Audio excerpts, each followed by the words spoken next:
ଦ୍ୱିତୀୟ ମାକାବୀୟ ପୁସ୍ତକ ଅଧ୍ୟାୟ 13।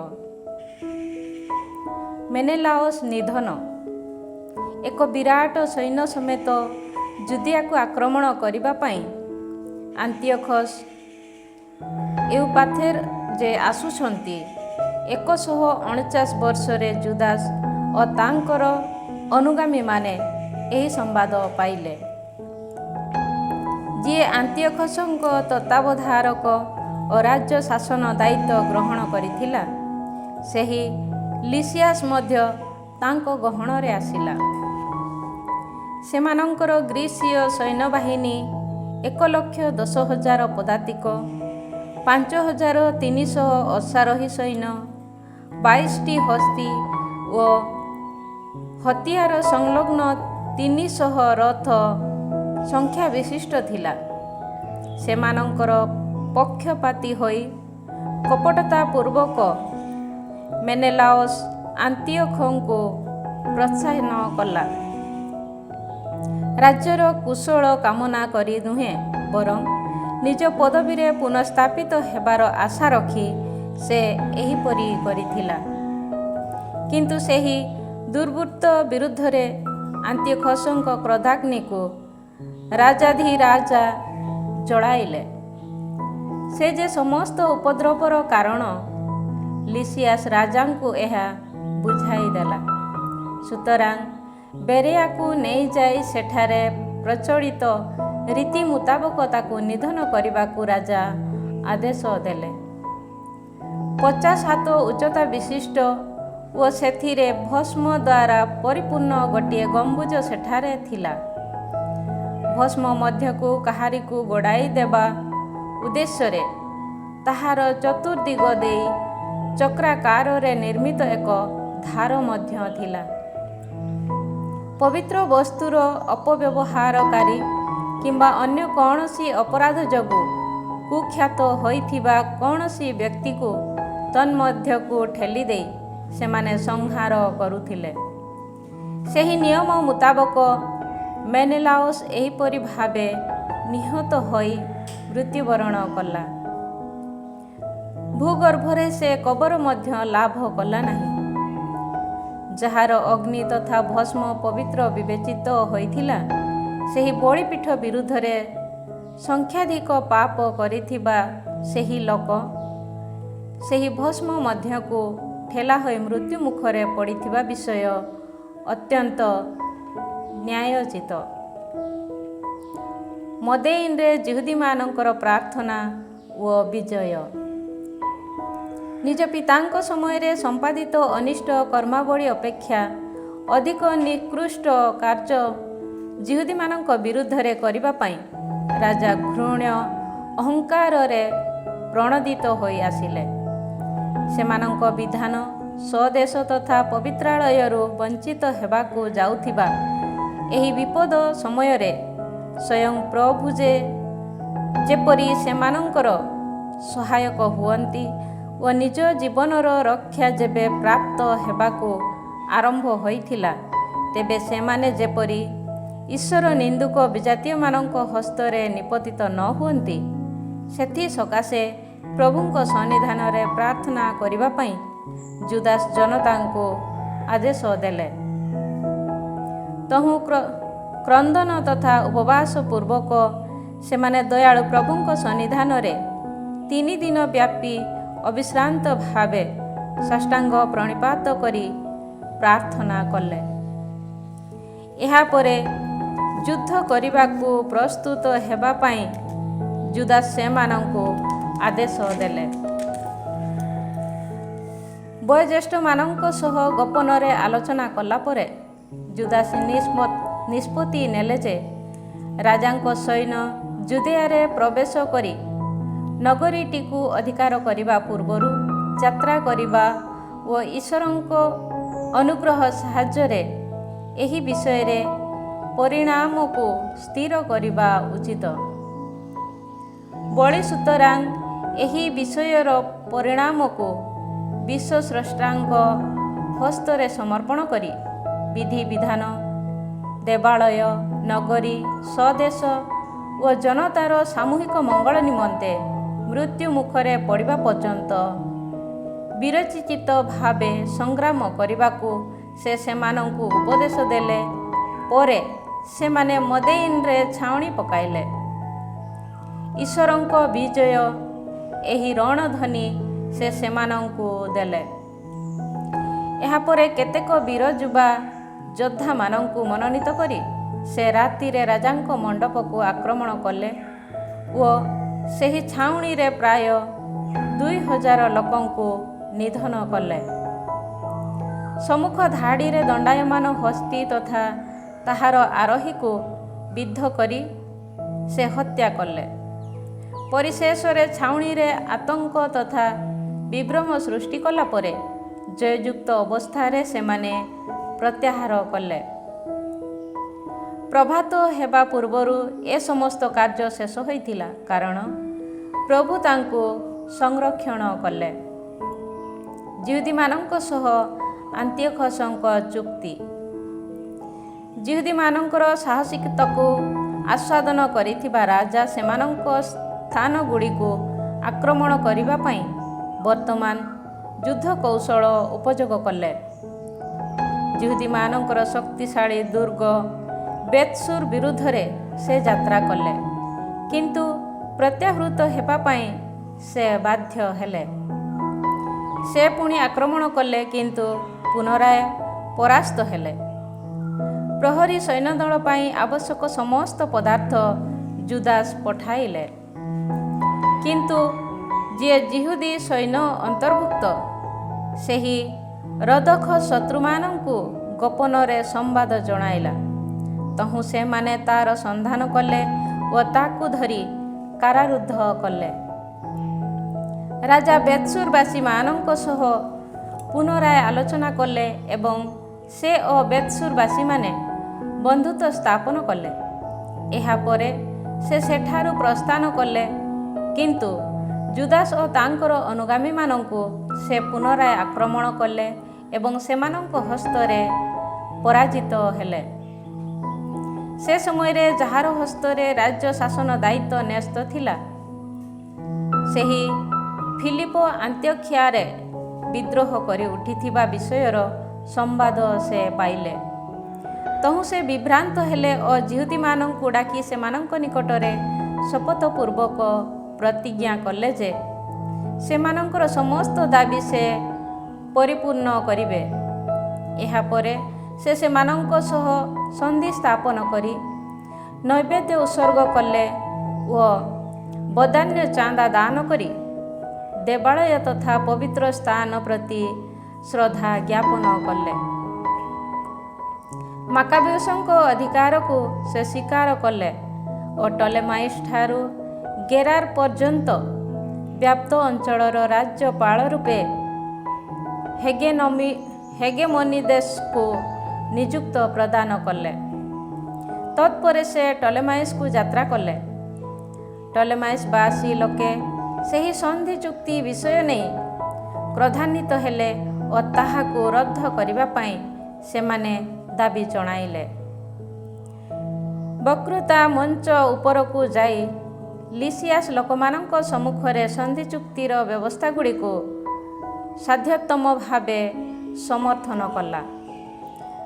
ତାର ଯୁକ୍ତି ତର୍କ ବୁଝି ସେମାନେ ଶାନ୍ତ ହେଲେ।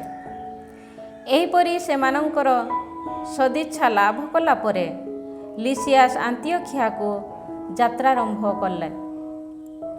ଏହା ହେଲା ରାଜାଙ୍କର ଆକ୍ରମଣ ତଥା ପ୍ରତ୍ୟାହାର ସମ୍ବନ୍ଧୀୟ ବିବରଣୀ। ଅଧ୍ୟାୟ 14। ମହାଯାଜକ ଆଲସିମସର ଷଡ଼ଯନ୍ତ୍ର। 3 ବର୍ଷ ପରେ ଜୁଦାସ ଓ ତାଙ୍କର ଅନୁଗାମୀମାନେ ଶୁଣିବାକୁ ପାଇଲେ ଯେ ଲେସେଉକସଙ୍କ ପୁତ୍ର ଦେମେତ୍ରିୟସ୍ ଗୋଟିଏ ବିରାଟ ପଦାତିକ ତଥା ନାବିକ ସୈନ୍ୟଦଳ ସମେତ ଜଳଯାତ୍ରା କରି ଟ୍ରିପୋଲିସ୍ ବନ୍ଦରରେ ଆସି ପହଞ୍ଚିଅଛନ୍ତି ଓ ଆନ୍ତିଓଖସ୍ ଓ ତାଙ୍କର ତତ୍ତ୍ୱାବଧାରକ ଲିସିଆସ୍‌କୁ ସଂହାର କରି ରାଜ୍ୟ ଅଧିକାର କରିଅଛନ୍ତି। ପୂର୍ବରେ ମହାଯାଜକ ହୋଇଥିବା ସତ୍ତ୍ୱେ ବିକ୍ଷୋଭ କାଳରେ ସ୍ୱେଚ୍ଛାରେ ନିଜକୁ କଳଙ୍କିତ କରିଥିବା ଆଲସିମସ୍ ନାମକ ଜଣେ ବ୍ୟକ୍ତି ନିରାପଦରେ କାଳଯାପନ କରିବା କିମ୍ବା ବଳିପୀଠ ସମୀପରେ ପୁନରାୟ ସେବା କାର୍ଯ୍ୟ କରିବା ପାଇଁ ତାର ଅନ୍ୟ କୌଣସି ଉପାୟ ନାହିଁ ବୋଲି ହୃଦୟଙ୍ଗମ କରି 151 ବର୍ଷରେ ରାଜା ଦେମେତ୍ରିୟସଙ୍କ ନିକଟକୁ ଯାତ୍ରା କଲା। ରୀତି ମୁତାବକ ଏକ ସୁବର୍ଣ୍ଣ ମୁକୁଟ, ଖଜୁରୀ ଡାଳ ଓ ଦେବାଳୟରେ ଥିବା ଜିତ୍ ଶାଖାଗୁଡ଼ିକୁ ସେ ରାଜାଙ୍କୁ ଉପହାର ଦେଲା। ସେ ସେହି ଦିନ ନୀରବ ରହିଲା। କିନ୍ତୁ ରାଜା ପରିଷଦର ସମ୍ମିଳନୀକୁ ତାକୁ ଆମନ୍ତ୍ରଣ କରି ଦେମେତ୍ରିୟସ୍ ଯେବେ ଯିହୁଦୀମାନଙ୍କ ଅବସ୍ଥା ତଥା ଉଦ୍ଦେଶ୍ୟ ସମ୍ବନ୍ଧରେ ତାକୁ ପଚାରିଲେ, ତେବେ ନିଜର ପାଗଳାମୀ ଲକ୍ଷ୍ୟ ରାଜାଙ୍କୁ ଜଣାଇବା ପାଇଁ ସେ ସୁଯୋଗ ପାଇଲା। ସେ କହିଲା, ହାସିଦେୟାନ୍ ନାମରେ ପରିଚିତ ଏକ ଯିହୁଦୀ ଦଳ ଯୁଦ୍ଧପ୍ରିୟ ଲୋକ ଅଟନ୍ତି ଓ ଆନ୍ଦୋଳନ ସୃଷ୍ଟି କରି ରାଜ୍ୟରେ ଶାନ୍ତି ସ୍ଥାପିତ ହେବା ପାଇଁ ପ୍ରତିବନ୍ଧକ ହୋଇଛନ୍ତି। ଜୁଦାସ୍ ମାକାବେଉସ୍ ଅଟନ୍ତି ସେମାନଙ୍କର ନେତା। ସୁତରାଂ ପୂର୍ବପୁରୁଷଠାରୁ ଆଗତ ମୋର ମହାଯାଜକତ୍ୱର ପଦବୀ ତ୍ୟାଗ କରି ମୁଁ ବର୍ତ୍ତମାନ ଏଠାକୁ ଆସିଅଛି। ମୋର ଏପରି ବ୍ୟବହାର ପ୍ରଥମ କାରଣ ହେଲା ରାଜାଙ୍କର ଉନ୍ନତି ସମ୍ବନ୍ଧରେ ମୋର ଐକାନ୍ତିକ ଆଗ୍ରହ।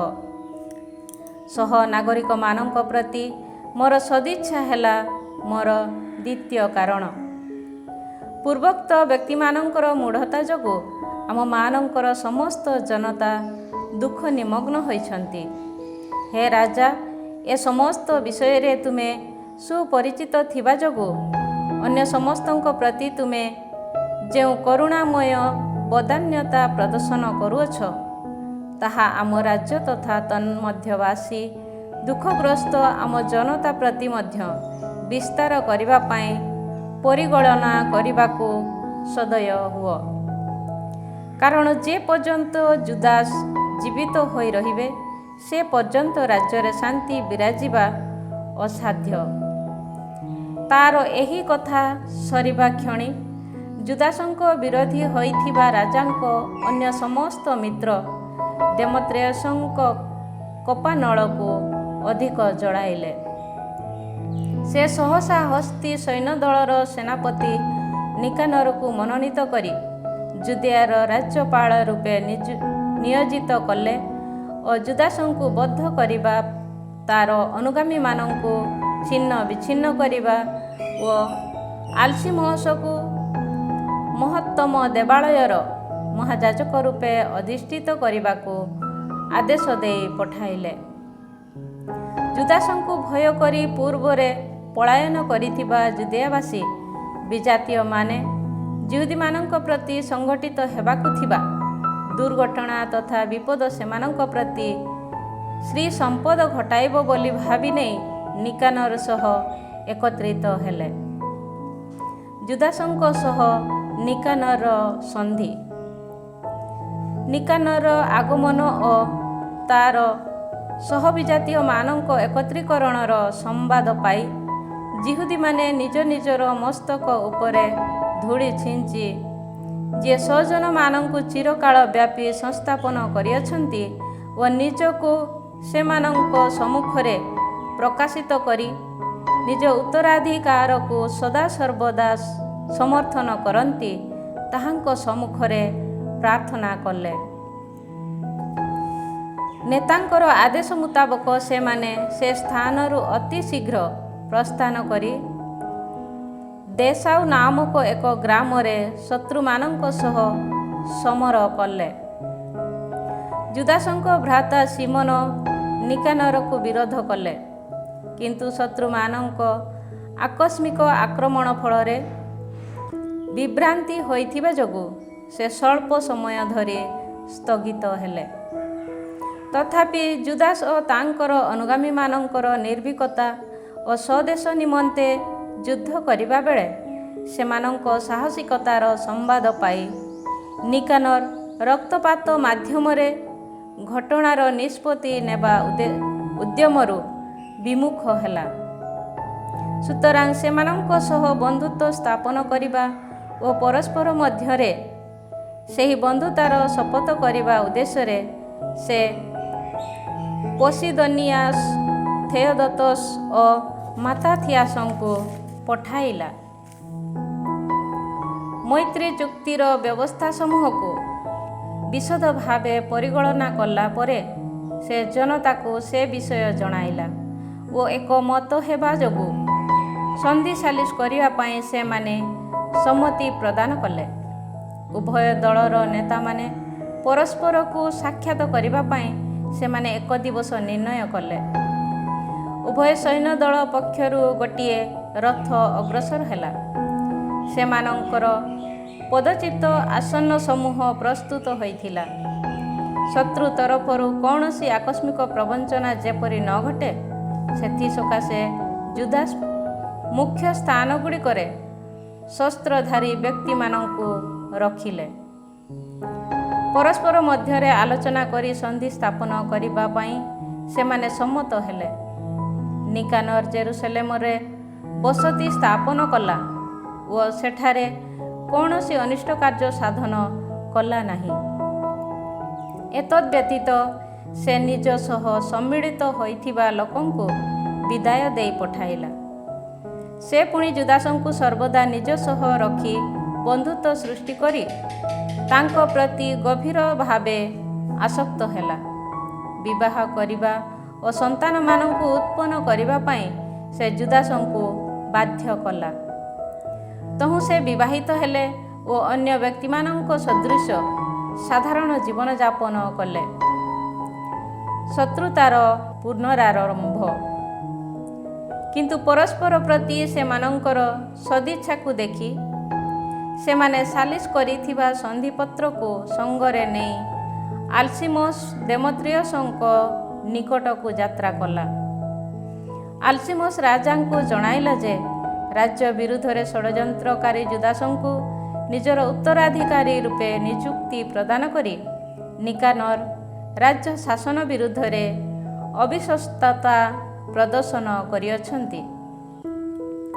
ଏହା ଶୁଣି ରାଜା ବିକ୍ଷୁବ୍ଧ ହେଲେ ଓ ସେହି ଭ୍ରଷ୍ଟ ବ୍ୟକ୍ତିର କପଟ ଦୋଷାରୋପ ହେତୁ କ୍ରୁଦ୍ଧ ହୋଇ ସେହି ସନ୍ଧି ଚୁକ୍ତି ସମ୍ପର୍କରେ ସେ ଯେ ଅସନ୍ତୁଷ୍ଟ ଏହା କହି ମାକାବେୟସଙ୍କୁ ବନ୍ଦୀ ଅବସ୍ଥାରେ ଅବିଳମ୍ବେ ଆନ୍ତିଓଖିଆକୁ ପଠାଇ ଦେବା ପାଇଁ ନିକାନର ନିକଟକୁ ଖଣ୍ଡିଏ ପତ୍ର ପଠାଇଲେ। ଏହି ସନ୍ଦେଶ ପାଇ ନିକାନର ବିଚଳିତ ତଥା ଦୁଃଖାତୁର ହେଲା, କାରଣ ଜୁଦାସ୍ କୌଣସି ଦୋଷ କରିନଥିବା ସତ୍ତ୍ୱେ ଉଭୟଙ୍କ ମଧ୍ୟରେ ସାଲିସ ସନ୍ଧି ଚୁକ୍ତିକୁ ଅବୈଧ କରିବା ପାଇଁ ସେ ବାଧ୍ୟ ହୋଇଥିଲା। ରାଜାଙ୍କ ବିରୋଧ କରିବା ଅସାଧ୍ୟ ଥିବା ଯୋଗୁଁ କୌଶଳପୂର୍ବକ ରାଜାଙ୍କ ଆଦେଶକୁ କାର୍ଯ୍ୟରେ ପରିଣତ କରିବା ପାଇଁ ସେ ଏକ ସୁଯୋଗ ଅପେକ୍ଷା କଲା। ଜୁଦାସ୍ ଦେଖିପାରିଲେ ଯେ ତାଙ୍କ ସହ ନିକାନର ରୁକ୍ଷ ଭାବେ ଆଚରଣ କରୁଛି।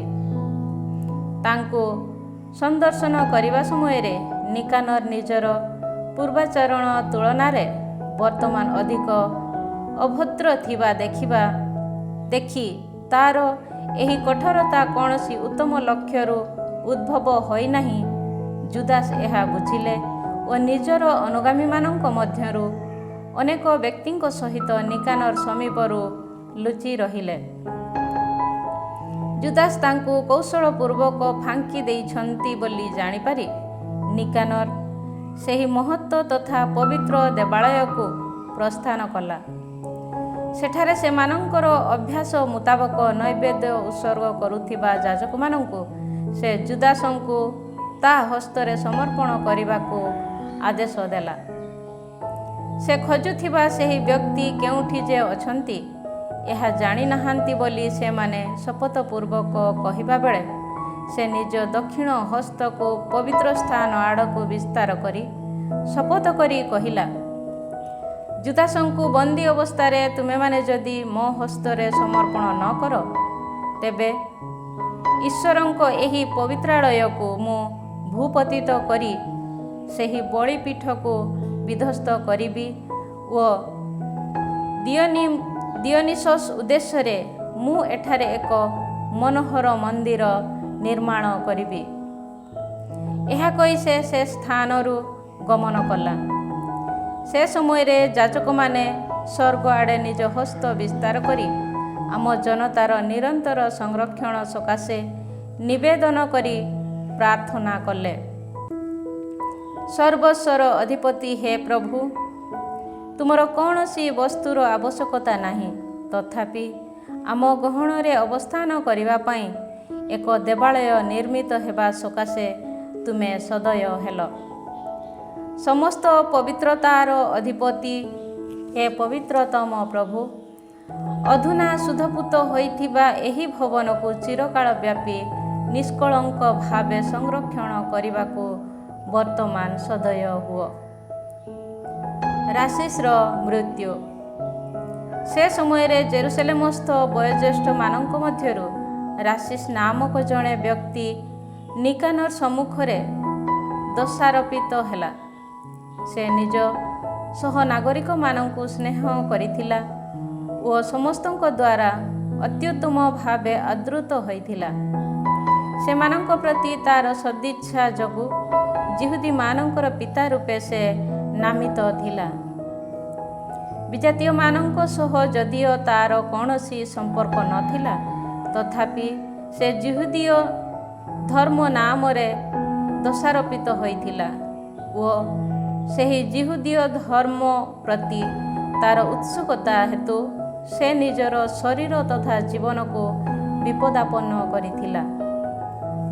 ଯିହୁଦୀମାନଙ୍କ ପ୍ରତି ନିଜର ଶତ୍ରୁଭାବକୁ ପ୍ରକଟ କରିବାକୁ ଇଚ୍ଛୁକ ହୋଇ ନିକାନର ତାକୁ ଗିରଫ କରିବା ଉଦ୍ଦେଶ୍ୟରେ 500ରୁ ଅଧିକ ସୈନ୍ୟମାନଙ୍କୁ ପଠାଇଲା। କାରଣ ନିକାନର ଏହିପରି କଳ୍ପନା କରିଥିଲା ଯେ ତାକୁ ଗିରଫ କରି ଯିହୁଦୀମାନଙ୍କ ପ୍ରତି କଠୋର ଉପଦ୍ରବ କରିବ। ସୈନିକମାନେ ଗମ୍ବୁଜ ଅଧିକାର କରିବା ପାଇଁ ପ୍ରସ୍ତୁତ ହେଲେ ଓ ପ୍ରାଙ୍ଗଣର ଦ୍ୱାରସମୂହର ସମୀପବର୍ତ୍ତୀ ହେଲେ। ସେ ସମୟରେ ଅଗ୍ନି ଆଣି ଦ୍ୱାରସମୂହକୁ ଦଗ୍ଧ କରିବା ପାଇଁ ସେମାନେ ଆଦେଶ ଦେଲେ। ସୈନିକମାନଙ୍କ ଦ୍ୱାରା ପରିବେଷ୍ଟିତ ହୋଇଥିବା ଦେଖି ରାଶିସ୍ ନିଜ ଖଡ୍ଗ ଉପରେ ପଡ଼ିଲେ। କାରଣ ପାପୀମାନଙ୍କ ହସ୍ତରେ ସମର୍ପିତ ହୋଇ ତା'ର କୁଳୀନତାକୁ କୌଣସି ଅଯୋଗ୍ୟ ଉପହାସର ପାତ୍ର କରିବା ପରିବର୍ତ୍ତେ ବରଂ ମୃତ୍ୟୁବରଣ କରିବା ପାଇଁ ସେ ପସନ୍ଦ କଲା। କିନ୍ତୁ କୋଳାହଳ ମାଧ୍ୟମରେ ସେ ନିଜକୁ ଉଚିତ ଭାବେ ଆଘାତ କରିପାରିଲା ନାହିଁ। ସୈନିକମାନେ ଦ୍ୱାରସମୂହ ଦେଇ ପ୍ରାଙ୍ଗଣକୁ ଧାଇଁ ଆସିଲେ। ତହୁଁ ସେ ନିର୍ଭୀକ ଭାବେ ପ୍ରାଚୀର ଉପରକୁ ଧାଇଁ ସାହସପୂର୍ବକ ସୈନିକମାନଙ୍କ ମଧ୍ୟକୁ ଲମ୍ଫ ଦେଲା। କିନ୍ତୁ ସେମାନେ ସହସା ପଶ୍ଚାତ୍ପଦ ହେଲେ ଓ ଏହିପରି ଏକ ଖୋଲା ସ୍ଥାନ ମିଳିଗଲା। ସେ ସେହି ଖୋଲା ସ୍ଥାନରେ ପଡ଼ିଲା, ତଥାପି ସେ ଜୀବିତ ଥିଲା। କ୍ରୋଧାଗ୍ନିରେ ପ୍ରଜ୍ୱଳିତ ହୋଇ ସେ ଉଠି ଠିଆ ହେଲା। କଠୋର ଆଘାତପ୍ରାପ୍ତ ହେବା ଯୋଗୁଁ ତା'ର ରକ୍ତ କ୍ଷତ ସମୂହରୁ ଅତି ବେଗରେ ନିଃସୃତ ହେଉଥିଲା। ସୈନିକମାନଙ୍କ ମଧ୍ୟ ଦେଇ ଧାଇଁ ଯାଇ ସେ ଗୋଟିଏ ଉତ୍ତୁଙ୍ଗ ପଥର ଉପରକୁ ଚଢ଼ିଲା। ଇତିମଧ୍ୟରେ ତା'ର ରକ୍ତ ସମ୍ପୂର୍ଣ୍ଣ ଭାବେ ନିଃଶେଷିତ ହୋଇଥିଲା।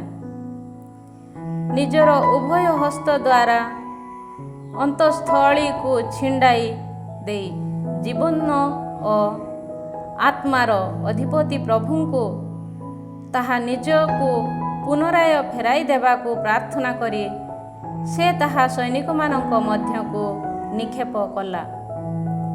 ଏହିପରି ତା'ର ମୃତ୍ୟୁ ହେଲା। ଅଧ୍ୟାୟ 15। ନିକାନର ଈଶ୍ୱର ନିନ୍ଦା।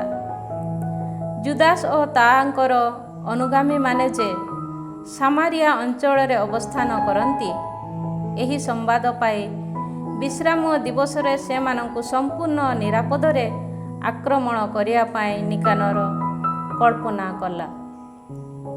ସେ ସମୟରେ ତାର ଅନୁସରଣ କରିବା ପାଇଁ ବାଧ୍ୟ ହୋଇଥିବା ଯିହୁଦୀମାନେ ତାକୁ କହିଲେ, ଏହିଭଳି ନିଷ୍ଠୁର ତଥା ଅଶିଷ୍ଟ ଭାବେ ସେମାନଙ୍କୁ ବିନଷ୍ଟ କର ନାହିଁ। ବରଂ ଯିଏ ସର୍ବଦର୍ଶୀ ଅଟନ୍ତି, ସେ ଅନ୍ୟ ଦିନସମୂହ ତୁଳନାରେ ଅଧିକ ଆଦର ଦେଖାଇ ଶୁଦ୍ଧପୂତ କରିଥିବା ସେହି ଦିବସ ପ୍ରତି କିଛି ଶ୍ରଦ୍ଧା ଜ୍ଞାପନ କର। କିନ୍ତୁ ସେହି ତ୍ରିଗୁଣ ଅଭିଶପ୍ତ ବ୍ୟକ୍ତି ସେମାନଙ୍କୁ ପଚାରିଲା ଯେ, ସାବତ ପାଳନ କରିବା ପାଇଁ ଆଦେଶ ଦେଇଥିବା ଜଣେ ସାର୍ବଭୌମ୍ୟ ଜଣକ କ'ଣ ସ୍ୱର୍ଗଧାମରେ ଅଛନ୍ତି? ସ୍ୱୟଂ ଜୀବିତ ପ୍ରଭୁ ଓ ସ୍ୱର୍ଗୀୟ ସାର୍ବଭୌମ ଅଧିପତି ସପ୍ତମ ଦିବସକୁ ପାଳନ କରିବା ପାଇଁ ଆଦେଶ ଦେଇଛନ୍ତି। ସେମାନେ ଏହିପରି କହିବା ସମୟରେ ଉତ୍ତରରେ ସେ କହିଲା, ଧରାଧାମରେ ମୁଁ ମଧ୍ୟ ଜଣେ ସାର୍ବଭୌମ୍ୟ ଅଧିପତି। ସୁତରାଂ ଶସ୍ତ୍ରଧାରୀ ହୋଇ ରାଜାଙ୍କୁ ଦ୍ୱାରା ଆଦିଷ୍ଟ ଏହି କାର୍ଯ୍ୟକୁ ସମ୍ପୂର୍ଣ୍ଣ କରିବା ପାଇଁ ମୁଁ ଆଦେଶ ଦିଏ। ତଥାପି ନିଜର ଏହି ଜଘନ୍ୟ ପରିକଳ୍ପନାକୁ କାର୍ଯ୍ୟକାରୀ କରିବା ପାଇଁ ସେ ସକ୍ଷମ ହେଲା ନାହିଁ। ଅନୁଗାମୀମାନଙ୍କ ପ୍ରତି ଜୁଦାସଙ୍କ ଉପଦେଶ ଓ ତାଙ୍କର ସ୍ୱପ୍ନ। ଜୁଦାସ ତାଙ୍କର ଅନୁଗାମୀମାନଙ୍କୁ ପରାସ୍ତ କରି ନିଜ ବିଜୟର ଏକ ସ୍ମୃତି ସ୍ତମ୍ଭ ସ୍ଥାପନ କରିବା ପାଇଁ ଦର୍ପକାରୀ ଓ ଔଦ୍ଧତ୍ୟପୂର୍ଣ୍ଣ ସେହି ନିକାନର ସ୍ଥିର କରିଥିଲା। କିନ୍ତୁ ପ୍ରଭୁଙ୍କ ପକ୍ଷରୁ ଆଗତ ସାହାଯ୍ୟକୁ ଯେ ଲାଭ କରିବେ, ଏହିପରି ଆସ୍ଥାର ସହ ବିଶ୍ୱାସ କରିବା ବିଷୟରୁ ମାକାବେଉସ ନିବୃତ୍ତ ହେଲେ ନାହିଁ। ସୁତରାଂ ବିଜାତୀୟମାନଙ୍କର ଆକ୍ରମଣ ପ୍ରତି ଭୀତ ନ ହେବା, ବରଂ ପୂର୍ବରେ ସ୍ୱର୍ଗରୁ ପ୍ରାପ୍ତ ସାହାଯ୍ୟକୁ ସ୍ମରଣ କରି ବର୍ତ୍ତମାନ ସର୍ବଶକ୍ତିମାନ ଅବଶ୍ୟ ସେମାନଙ୍କୁ ପ୍ରଦାନ କରିବାକୁ ଥିବା ବିଜୟର ଅପେକ୍ଷା କରିବା ପାଇଁ ସେ ତାଙ୍କର ଅନୁଗାମୀମାନଙ୍କୁ ଉପଦେଶ ଦେଲେ। ବିଧିବିଧାନ ତଥା ପ୍ରବକ୍ତାମାନଙ୍କର ବାକ୍ୟଗୁଡ଼ିକୁ ଉଦ୍ଧାର କରି ଓ ପୂର୍ବରେ ସଂଗ୍ରାମ କରି ଜୟଯୁକ୍ତ ହୋଇଥିବା ବିଷୟରେ ମନେ ପକାଇ ଦେଇ ସେ ସେମାନଙ୍କୁ ପୂର୍ବରୁ ଅଧିକ ଉତ୍ସାହୀ ହେବା ପାଇଁ ପ୍ରୋତ୍ସାହନ କଲେ। ସେ ସେମାନଙ୍କୁ ସାହସପୂର୍ବକ କରାଇବା ପରେ ବିଜାତୀୟମାନଙ୍କର ବିଶ୍ୱାସଘାତକତା ତଥା ଶପଥ ଲଙ୍ଘନ ବିଷୟ ସ୍ମରଣ କରାଇଲେ। ତତ୍ପରେ ଯୁଦ୍ଧ ପ୍ରସ୍ତୁତି ପାଇଁ ସେ ଆବଶ୍ୟକ ନିର୍ଦ୍ଦେଶ ଦେଲେ। ଯଦିଓ ଢାଲ ତଥା ବର୍ଚ୍ଛା ସମୂହ ଉପରେ ତାଙ୍କର କୌଣସି ଆସ୍ଥା ନଥିଲା, ତଥାପି ସେମାନଙ୍କୁ ସେ ସମସ୍ତ ଦ୍ୱାରା ଅସ୍ତ୍ରଧାରୀ କରାଇଲେ ଓ ନିଜର ନିର୍ଭୀକ ବାକ୍ୟ ମାଧ୍ୟମରେ ସେମାନଙ୍କୁ ପ୍ରରୋଚନା ଦେଲେ। ଏକ ବିଶ୍ୱସନୀୟ ଦର୍ଶନ ତଥା ସ୍ୱପ୍ନ ସେମାନଙ୍କ ସମ୍ମୁଖରେ ବର୍ଣ୍ଣନା କରି ସେମାନଙ୍କୁ ପ୍ରୋତ୍ସାହନ ଦେଲେ। ଏହା ଥିଲା ତାଙ୍କର ଦର୍ଶନ କୁଳୀନ ତଥା ଉତ୍ତମ, ବିନମ୍ର ତଥା ସମ୍ଭ୍ରାନ୍ତ, ସମୁଚିତ ଭାଷୀ ତଥା ବାଲ୍ୟକାଳରୁ ସର୍ବଶ୍ରେଷ୍ଠ କାର୍ଯ୍ୟକଳାପର ସମ୍ପାଦନ ପାଇଁ ତାଲିମ ପ୍ରାପ୍ତ ଓ ଯିଏ ପୂର୍ବରେ ମହାଯାଜକ ହୋଇଥିଲେ, ସେହି ଅନିଆସ ତାଙ୍କ ହସ୍ତ ବିସ୍ତାର କରି ସମସ୍ତ ଯିହୁଦୀ ଜନତା ନିମନ୍ତେ ପ୍ରାର୍ଥନା କରିଥିଲେ। ସେ ସମୟରେ ପକ୍କ କେଶ ତଥା ଗୌରବ, ବିସ୍ମୟାବହ ପ୍ରତାପ ଓ କ୍ଷମତା ବିଶିଷ୍ଟ ଅନ୍ୟ ଜଣେ ବ୍ୟକ୍ତି ମଧ୍ୟ ସେହିପରି ଉଭା ହେଲେ। ସେ ସମୟରେ ଅନିଆସ କହିଲେ, ଯିଏ ଭ୍ରାତାମାନଙ୍କୁ ସ୍ନେହ କରନ୍ତି ଓ ସ୍ୱଜନ ତଥା ପବିତ୍ର ନଗରୀ ନିମନ୍ତେ ଅତ୍ୟଧିକ ପ୍ରାର୍ଥନା କରନ୍ତି, ଈଶ୍ୱରଙ୍କ ସେହି ପ୍ରବକ୍ତା ଜେରେମିଆ ଏହି। ଜେରେମିଆ ନିଜର ଦକ୍ଷିଣ ହସ୍ତ ବିସ୍ତାର କରି ଜୁଦାସଙ୍କୁ ଏକ ସୁବର୍ଣ୍ଣ ଖଡ୍ଗ ଦାନ କଲେ। ଦାନ କରିବା ବେଳେ ତାଙ୍କୁ ସମ୍ବୋଧନ କରି ସେ କହିଲେ, ଏହି ପବିତ୍ର ଖଡ୍ଗ ଗ୍ରହଣ କର। ଏହା ଈଶ୍ୱରଙ୍କ ସମୀପରୁ ଏକ ଉପହାର। ତୁମେ ଏହା ଦ୍ୱାରା ତୁମ ବିରୋଧୀମାନଙ୍କୁ ସଂହାର କରିବ। ନିକାନରର ପରାଜୟ ତଥା ମୃତ୍ୟୁ। ପ୍ରଶଂସା ଯୋଗ୍ୟ ତଥା ସାହସିକତାକୁ ଉଦ୍ଦୀପ୍ତ କରିବା ପାଇଁ କାର୍ଯ୍ୟକ୍ଷମ ଓ ଯୁବକମାନଙ୍କ ଅନ୍ତରରେ ପୌରୁଷତ୍ୱ ଜନ୍ମାଇବା ପାଇଁ ସମର୍ଥନ। ଜୁଦାସଙ୍କର ଏ ସମସ୍ତ ବାକ୍ୟ ଦ୍ୱାରା ପ୍ରୋତ୍ସାହିତ ହୋଇ ଛାଉଣି ପକାଇ ରହିବା ପରିବର୍ତ୍ତେ ନିର୍ଭୀକ ଭାବେ ଆକ୍ରମଣ କରି ଓ ମୁହାଁମୁହିଁ ଯୁଦ୍ଧ କରି ଅଧୁନା କାର୍ଯ୍ୟର ପରିଣାମ ଘଟାଇବା ଉଦ୍ଦେଶ୍ୟରେ ସେମାନେ ମୀମାଂସା ନେଲେ। କାରଣ ନଗରୀ, ପବିତ୍ର ସ୍ଥାନ ତଥା ଦେବାଳୟ ବିପଦଗ୍ରସ୍ତ ହୋଇଥିଲା। ଉତ୍ସର୍ଗିତ ପବିତ୍ର ସ୍ଥାନ ପ୍ରତି ସେମାନଙ୍କର ମୁଖ୍ୟ ତଥା ପ୍ରଥମ ଉତ୍କଣ୍ଠା ଉପସ୍ଥାପିତ ହୋଇଥିଲା। ପତ୍ନୀ, ସନ୍ତାନଗଣ, ଭ୍ରାତା ଓ ଆତ୍ମୀୟମାନଙ୍କ ପ୍ରତି ସେମାନେ ସେହିପରି ଉତ୍କଣ୍ଠିତ ନଥିଲେ। ଯେଉଁମାନେ ନଗରୀରେ ଅବସ୍ଥାନ କରିବାକୁ ବାଧ୍ୟ ହୋଇଥିଲେ, ଖୋଲା ସ୍ଥାନରେ ସଂଗ୍ରାମ କରୁଥିବା ବ୍ୟକ୍ତିମାନଙ୍କ ସମ୍ବନ୍ଧରେ ସେମାନଙ୍କର ଉତ୍କଣ୍ଠା କୌଣସି ପ୍ରକାରେ ନ୍ୟୁନ ନଥିଲା। ସମସ୍ତେ ଏହିପରି ଆଗାମୀ ନିର୍ଣ୍ଣୟାତ୍ମକ ପରିଣାମର ପ୍ରତୀକ୍ଷା କରୁଥିବା ସମୟରେ ଶତ୍ରୁ ସୈନ୍ୟମାନେ ଯୁଦ୍ଧ କରିବା ପାଇଁ ପ୍ରସ୍ତୁତ ହୋଇ ନିକଟବର୍ତ୍ତୀ ହେଲେ। ସେମାନେ ଯୁଦ୍ଧ ରୀତି ମୁତାବକ ସୁପ୍ରଧାନ ସ୍ଥାନଗୁଡ଼ିକରେ ହସ୍ତୀ ସମୂହ ଓ ଅଶ୍ୱାରୋହୀମାନଙ୍କୁ ରଣଭୂମିର ଉଭୟ ପାର୍ଶ୍ୱରେ ରଖିଲେ। ତାଙ୍କର ସମ୍ମୁଖୀନ ହୋଇଥିବା ସେହି ସେନାବାହିନୀ ସେମାନଙ୍କର ବିବିଧ ପ୍ରକାର ଅସ୍ତ୍ରଶସ୍ତ୍ର ଓ ହସ୍ତୀମାନଙ୍କର ହିଂସ୍ରତା ଦେଖି ମାକାବେଉସ୍ ସ୍ୱର୍ଗ ଆଡ଼େ ହସ୍ତ ଉତ୍ତୋଳନ କରି ଉଦ୍ଭୁତ କରି ସମ୍ପନ୍ନକାରୀ ପ୍ରଭୁଙ୍କୁ ପ୍ରାର୍ଥନା କଲେ। କାରଣ ସେ ଜାଣିଥିଲେ ଯେ ପ୍ରଭୁ ଅସ୍ତ୍ରଶସ୍ତ୍ରରେ ନିର୍ଭର କରନ୍ତି ନାହିଁ, ବରଂ ତାଙ୍କର ନିଷ୍ପତ୍ତି ମୁତାବକ ଯେଉଁମାନେ ଯୋଗ୍ୟ ସେମାନଙ୍କୁ ସେ ବିଜୟ ପ୍ରଦାନ କରନ୍ତି। ସୁତରାଂ ତାହାଙ୍କ ସନ୍ନିଧାନରେ ପ୍ରାର୍ଥନା କରି ସେ ଏହିପରି କହିଲେ, ହେ ପ୍ରଭୁ, ଜୁଦିଆର ରାଜା ହେସେକିଆଙ୍କ ଦିନଗୁଡ଼ିକରେ ତୁମେ ତୁମ ଦୂତଙ୍କୁ ପଠାଇଲ ଓ ସେ ସିନାଇକେବିର ଛାଉଣିରେ 1,85,000 ଜଣ ଲୋକଙ୍କୁ ସମୂଳେ ସଂହାର କଲେ।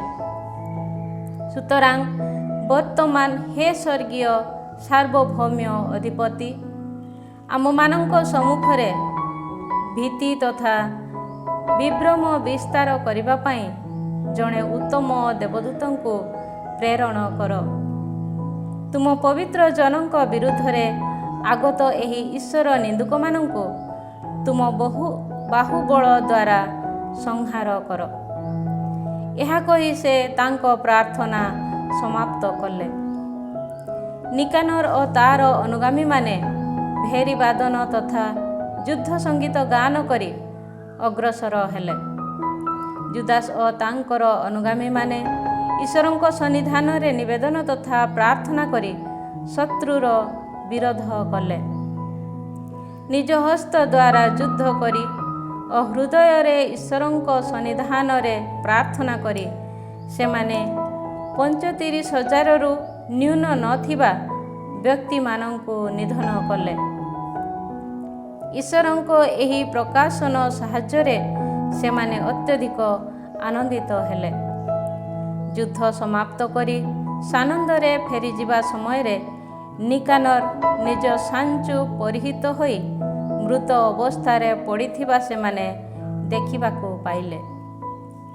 ତତ୍କ୍ଷଣାତ୍ ସେମାନେ ଚିତ୍କାର ତଥା ଉଚ୍ଚ ସ୍ୱରରେ ହାହାକାର କଲେ ଓ ପିତୃପୁରୁଷମାନଙ୍କ ଭାଷାରେ ସାର୍ବଭୌମ୍ୟ ପ୍ରଭୁଙ୍କର ସ୍ତୁତିଗାନ କଲେ, ଯିଏ ନିଜ ଶରୀର ତଥା ଆତ୍ମାକୁ ସହନାଗରିକମାନଙ୍କ ସେବାରେ ଉତ୍ସର୍ଗ କରିଥିଲେ ଓ ଯିଏ ଯୌବନ କାଳରୁ ସ୍ୱଦେଶୀ ଲୋକମାନଙ୍କ ପ୍ରତି ସଦିଚ୍ଛା ପୋଷଣ କରିଥିଲେ। ସେ ନିକାନର ମସ୍ତକ ତଥା ହସ୍ତ ଛେଦନ କରି ଜେରୁସାଲେମକୁ ନେଇ ଆସି ସେମାନଙ୍କୁ ଆଦେଶ ଦେଲେ। ଜେରୁସାଲେମରେ ଆସି ପହଞ୍ଚି ସେ ସ୍ୱଦେଶୀ ଲୋକମାନଙ୍କୁ ଏକତ୍ରିତ କଲେ ଓ ଯାଜକମାନଙ୍କୁ ବଳିପୀଠ ସମ୍ମୁଖରେ ରଖିଲା ପରେ ଲୋକ ପଠାଇ ଦୁର୍ଗବାସୀମାନଙ୍କୁ ଡକାଇଲେ। ଏହାପରେ ସେହି ଅଧମ ନିକାନର ମସ୍ତକ ଓ ସର୍ବଶକ୍ତିମାନଙ୍କର ପବିତ୍ର ଭବନ ବିରୁଦ୍ଧରେ ବିସ୍ତୃତ ହୋଇଥିବା ସେହି ନିନ୍ଦୁକ ବ୍ୟକ୍ତିର ହସ୍ତ ସେମାନଙ୍କୁ ଦେଖାଇଲେ। ସେ ପୁଣି ସେହି ଅଧର୍ମୀ ନିକାନର ଜିହ୍ୱାକୁ ଛେଦନ କଲେ ଓ କହିଲେ ଯେ ତାକୁ ଖଣ୍ଡ ବିଖଣ୍ଡ କରି ସେଗୁଡ଼ିକୁ ପକ୍ଷୀମାନଙ୍କୁ ପ୍ରଦାନ କରିବେ ଏବଂ ତାଙ୍କ ମୂଢ଼ତାର ଚିହ୍ନ ସଦୃଶ ହୋଇଥିବା ଏ ସମସ୍ତ ପ୍ରତିଫଳକୁ ଦେବାଳୟ ସମ୍ମୁଖରେ ଝୁଲାଇବେ।